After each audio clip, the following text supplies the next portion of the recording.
नमस्कार साथियों, सबसे पहले आप लोग का हार्दिक स्वागत है।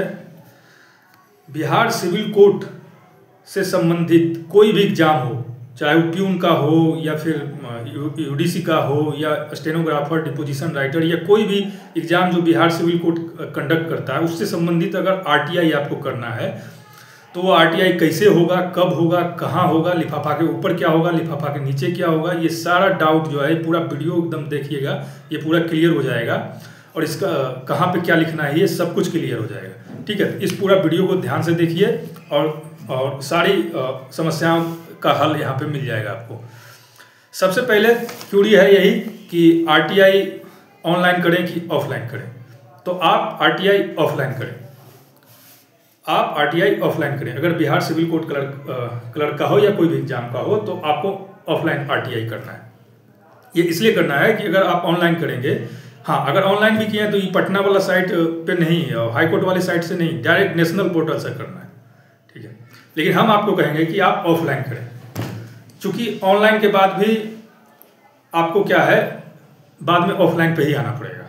इसलिए ऑनलाइन से बढ़िया है ऑफलाइन कर दो, तो इसलिए आप ऑफलाइन करें। ये चीज़ हो गया। दूसरा, जो पटना के अंदर रहते हैं, पढ़ते हैं, लिखते हैं, वो डायरेक्ट पटना सिविल कोर्ट चले जाएँ। वहाँ पे पटना सिविल कोर्ट जाएंगे, गांधी मैदान से थोड़ा सा आगे बढ़ेंगे, सब्जी बाग के just opposite, Bankipur post office के जस्ट पहले पटना सिविल कोर्ट है। घुसेंगे पटना सिविल कोर्ट में, वहाँ आरटीआई का काउंटर है, ऊपर में चढ़ेंगे जाके तो आरटीआई का काउंटर है। तो वहाँ पे आरटीआई काउंटर में जाके हैंड टू हैंड सब काम कर सकते हैं, कहीं आने जाने का जरूरत नहीं है।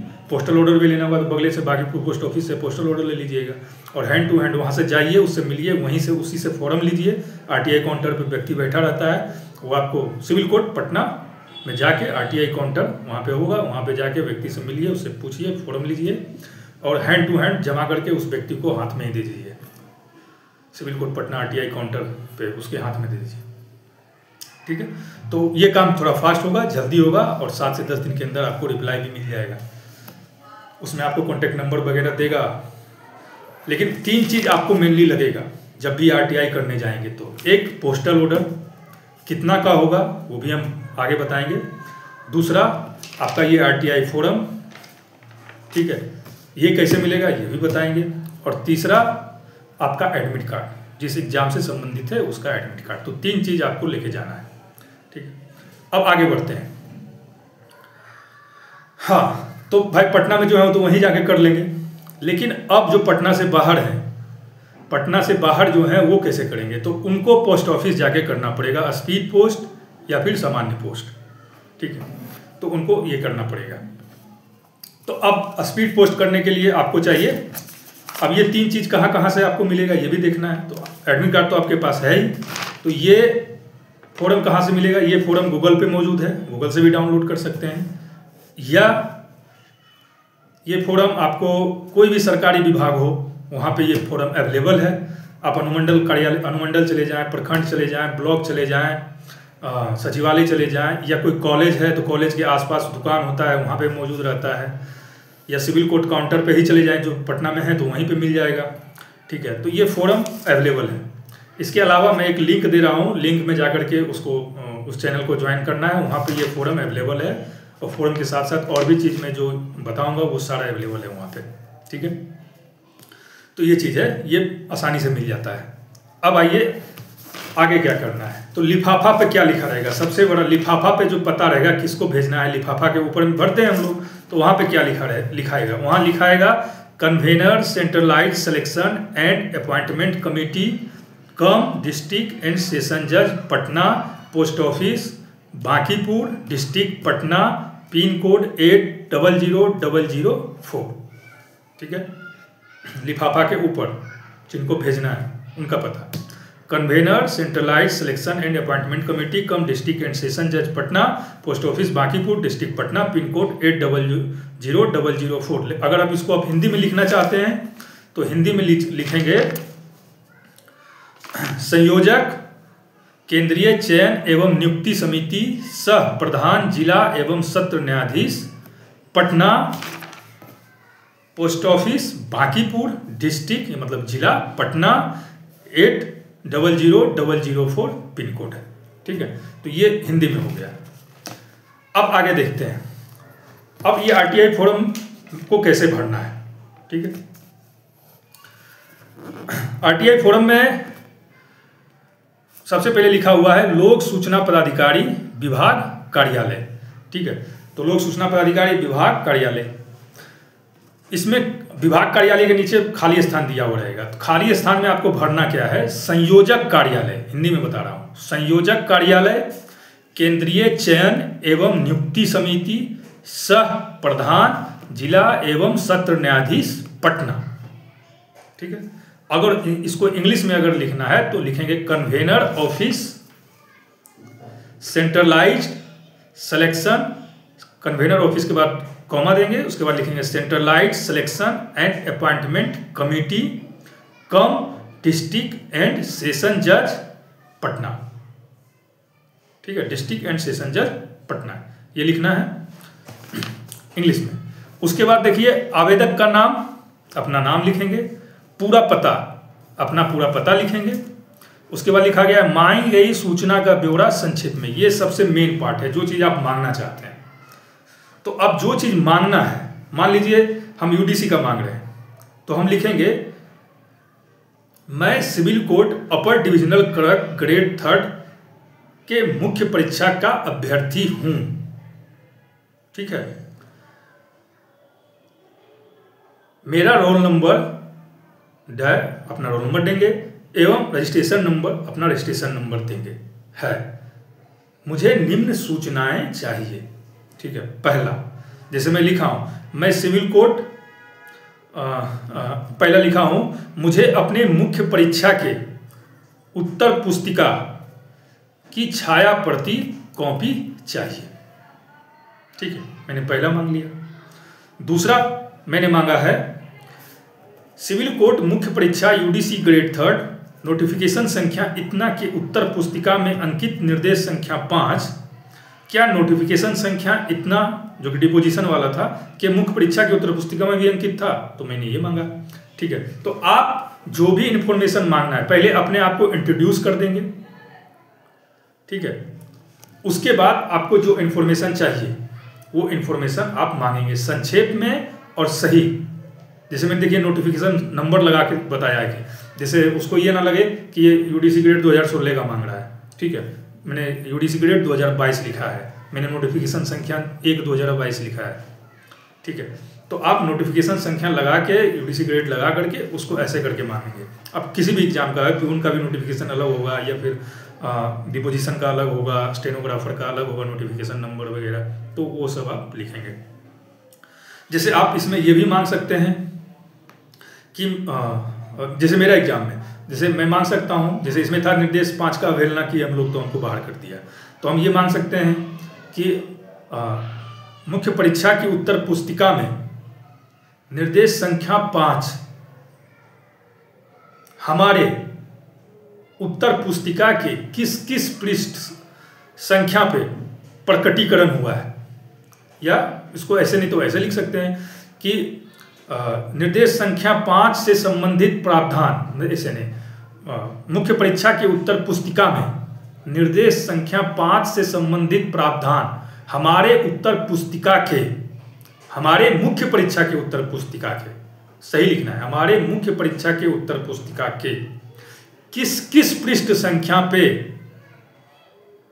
उजागर हुआ है या फिर इसका प्रकटीकरण हुआ है, किस किस पृष्ठ संख्या पे इसका प्रकटीकरण हुआ है निर्देश संख्या 5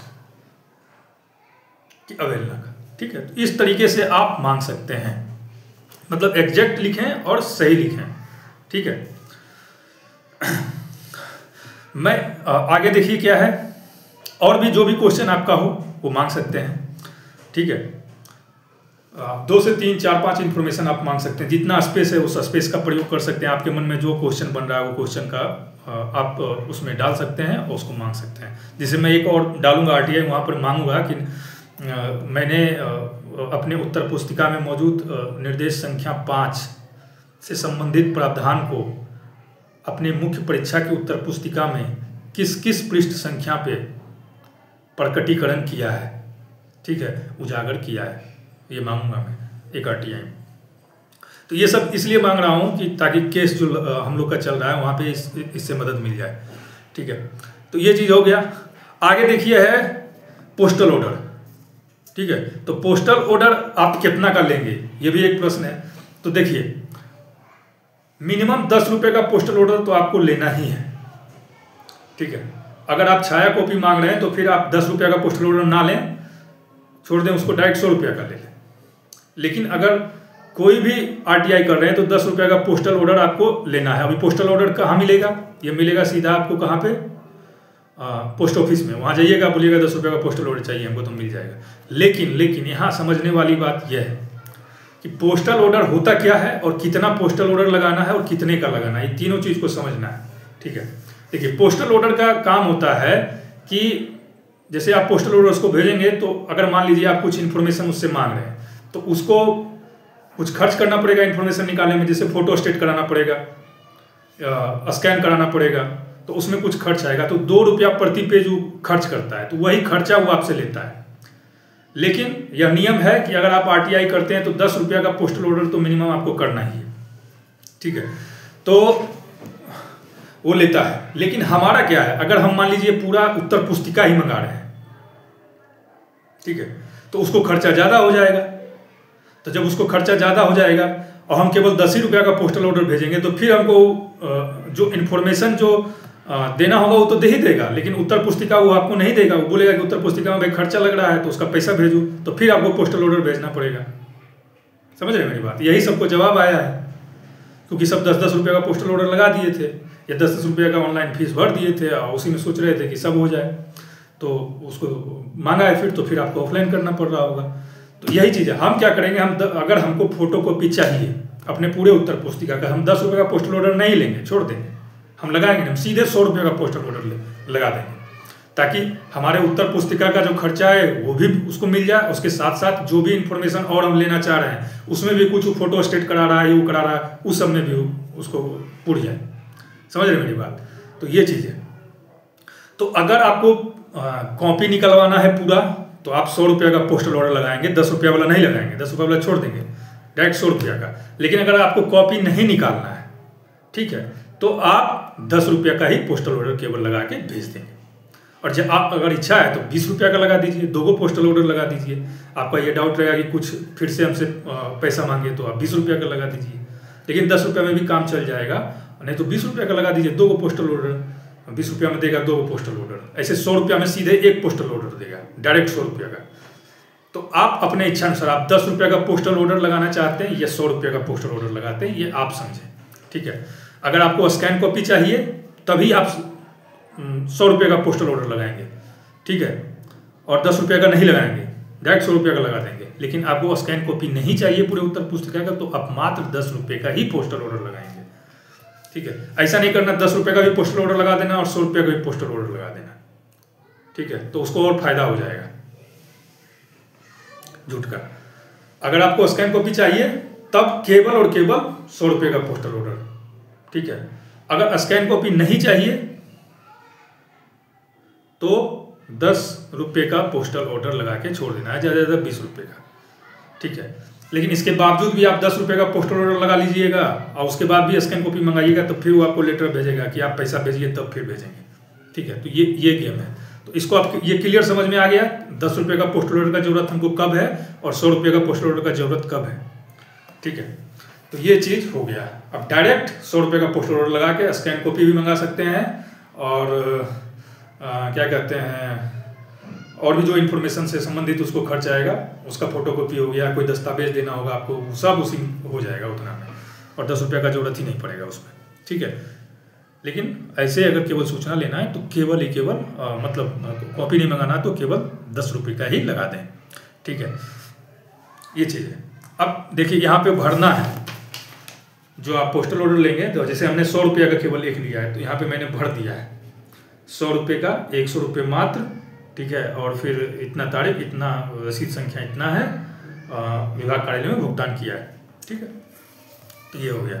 अगर आप वही 10 रुपये वाला लेंगे केवल, तो यहाँ केवल आपको लिखना पड़ेगा 10, फिर आपको यहाँ रसीद संख्या दिखाना पड़ेगा। अगर आप 20 रुपये का लेंगे तो 10 2 हो जाएगा, तो आपको लिखना पड़ेगा मैंने 20 रुपया शब्दों में मात्र उसके बाद रसीद संख्या आपको 2 देना पड़ेगा, फिर यहाँ पे ऐसे भरना है, ठीक है। फिर आगे मैं डिमांड ये सब उसका भरने का है। फिर नीचे आपको यहाँ पता लिखना है, ठीक है, और फिर यहाँ नीचे आपको अपना जो आवेदक का हस्ताक्षर वगैरह है वो करना है, और ईमेल आईडी और नंबर लिखना है। अब देखिए पोस्टल ऑर्डर देखिए यहाँ पे आपको दिख रहा होगा, ये पोस्टल ऑर्डर का फोटोकॉपी है, ठीक है। तो पोस्टल ऑर्डर पे क्या एड्रेस रहेगा वो भी देखिए, ठीक है। पोस्टल ऑर्डर में भी एड्रेस रहता है लिखना। तो पोस्टल ऑर्डर लिखा हुआ आप जब लेंगे वहाँ लिखा होगा पे टू, तो पे टू इंग्लिश में बता रहे हैं, पब्लिक इंफॉर्मेशन ऑफिसर कम सिविल जज सीनियर डिवीजन 1, ठीक है, 1 ON1 मत लिखना है, सीधा 1 लिखना है, पटना। हिंदी में लोक सूचना पदाधिकारी सह सिविल जज सीनियर डिवीजन 1 पटना, ठीक है। तो ये चीज़ है। उसके बाद फिर यहाँ पे आपको अपना पता लिखना है, और फिर ये आपको एडमिट कार्ड, पोस्टल ऑर्डर और RTI का फॉर्म तीनों लिफाफा में भर के दे देना है। लेकिन अगर आप RTI counter civil court Patna में ही डायरेक्ट जाके लिफाफा में भर के स्पीड पोस्ट या पोस्ट कर देना है। लेकिन अगर आप पटना में हैं तो डायरेक्ट सिविल कोर्ट जाइएगा, हैंड टू हैंड, कोई लिफाफा का जरूरत नहीं है। बस 3 चीज़ लेना है, एक ये अपना एडमिट कार्ड और पोस्टल ऑर्डर, ठीक है। वो दे के आपको हैंड टू हैंड काउंटर पे काम हो जाएगा आपका जाके, ठीक है। तो ये चीज़ आपका हो गया। अब बात रहा भाई इसको मैं जो डिस्क्रिप्शन दिया हूँ उस डिस्क्रिप्शन वाला लिंक जो है आप डाउनलोड कर लो। डिस्क्रिप्शन वाला चैनल है उसको आप ज्वाइन कर लेंगे, वहाँ पे मैं ये पूरा डाल रखा हूँ, ठीक है। इसके साथ ही साथ ये मैंने देखिए आप लोग के लिए बनाया था, नीचे में लिख के इंग्लिश में, हिंदी में, सब कुछ ये सब जो है डाल दिया हूँ, और उसको आप ज्वाइन कर लिए उस चैनल को, वहाँ पे आपको सारा चीज़ मिल जाएगा। RTI का फॉर्म भी उसमें डाल दिया हूँ, सब वहीं से डाउनलोड हो जाएगा, ठीक है। अब दूसरा चर्चा करते हैं। अब चर्चा ये है कि इसका ज़रूरत क्या है। ज़रूरत ये है कि जो केस किए हैं, ठीक है, तो केस में आपके साक्ष्य के रूप में इसका प्रयोग किया जा सकता है, ठीक है।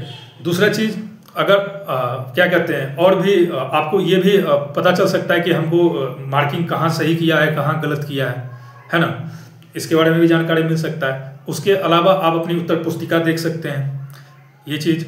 उसके अलावा और भी कोई एग्जैक्ट इन्फॉर्मेशन, जैसे निर्देश संख्या 5 कौन लागू किया, ठीक है, या फिर कॉपी चेक करने हमारा जो है कॉपी किस अथॉरिटी ने या किसने चेक किया, ये सब चीज़ के बारे में भी जानकारी मिल सकता है। तो आप जो भी जानकारी निकालना चाहें वो जानकारी आप निकाल सकते हैं, और इसका उपयोग अपने केसेस में या अपने नॉलेज को बढ़ाने में या अपना एक इवैल्यूएशन करने में, एग्ज़ाम का इवैल्यूएशन करने में कि हमने क्या किया एग्ज़ाम में, ये सब चीज़ के लिए आप कर सकते हैं। तो ये रहा आपका पूरा RTI प्रोसेस। अब एक बार मैं शॉर्टली इसको समझा देता हूँ अच्छा से, ठीक है, ताकि आपका कोई दिक्कत ना हो, ठीक है। RTI फॉर्म कहाँ से डाउनलोड होगा तो आपको पता ही है कहाँ से होगा, या तो आप गूगल से कर लें, या फिर विभाग में कहीं जाके निकाल लें, या फिर क्या कहते हैं आप मेरे लिंक से निकाल सकते हैं। उसके बाद पता मैंने आपको बता ही दिया, लिफाफा के ऊपर पता क्या रहेगा ये भी मैंने आपको बता दिया। लिफाफा के भीतर जो RTI है, RTI में यहाँ पे जो विभाग कार्यालय क्या लिखाएगा वो भी मैंने बता दिया है। उसके बाद पोस्टल एड्रेस में क्या पता लिखना है वो भी मैंने बता दिया है, ठीक है। तो ये सारा चीज़ बता दिया गया है। उसके बाद सबसे मेन है, आपको ध्यान रखना है जो आप सूचना मांगेंगे, पहले अपना जो है आइडेंटिटी वहाँ रिवील करेंगे कि मैं इस परीक्षा की मुख्य परीक्षा या जिस परीक्षा का छात्र हूँ, मेरा रजिस्ट्रेशन नंबर और रोल नंबर इतना है। उसके बाद आप जो सूचना मांगेंगे वो सूचना क्रमवार मांगते चले जाएंगे। जैसे मुझे मेरे इस मुख्य परीक्षा की उत्तर पुस्तिका, मेरा परीक्षा मतलब आप डालेंगे वहाँ पे क्या कहते हैं अपर डिविजनल क्लर्क ग्रेड, जिसे मैंने लिखा मुझे अपर डिविजनल क्लर्क ग्रेड 3 2022 का परीक्षार्थी हूँ, मुझे इस मुख्य परीक्षा के उत्तर पुस्तिका की छाया प्रति कॉपी चाहिए, तो मुझे छाया कॉपी मिल जाएगी, ठीक है। उसके बाद जो और सूचना मांगना चाहते हैं वो सूचना मांग ले, ठीक है। तो आपको सूचना क्रमवार मांगना है, सीरियली मांगना है, ठीक है। लेटर नहीं लिखना है, यहाँ लेटर नहीं लिखना है, सीरियली सूचना मांगना है। पहले अपना नाम आइडेंटिटी रिवील कर देना, उसके बाद सीरियली सूचना मांगना है। जैसे मैंने यहाँ लिखा है मांगी गई सूचना का ब्यौरा है, मैं सिविल कोर्ट अपर डिविजनल क्लर्क ग्रेड 3 2022 की मुख्य परीक्षा का अभ्यर्थी हूँ। ठीक है, हालांकि मैंने विस्तृत लिखा है, मैं चाहता था उसको शॉर्ट में लिख सकता था, केवल अपना नाम लिख सकता था और परीक्षा का नाम लिख सकता था और उसके बाद अपना रजिस्ट्रेशन नंबर और नंबर लिख के उसके बाद सीधा पॉइंट वाइज सूचना मांगना शुरू कर देता। मैंने लिखा है हालांकि डिटेल में, मैं सिविल कोर्ट अपर डिविजनल क्लर्क ग्रेड 3 2022 की मुख्य परीक्षा का अभ्यर्थी हूँ। मुझे अपनी मुख्य परीक्षा की उत्तर पुस्तिका की छायाप्रति कॉपी चाहिए।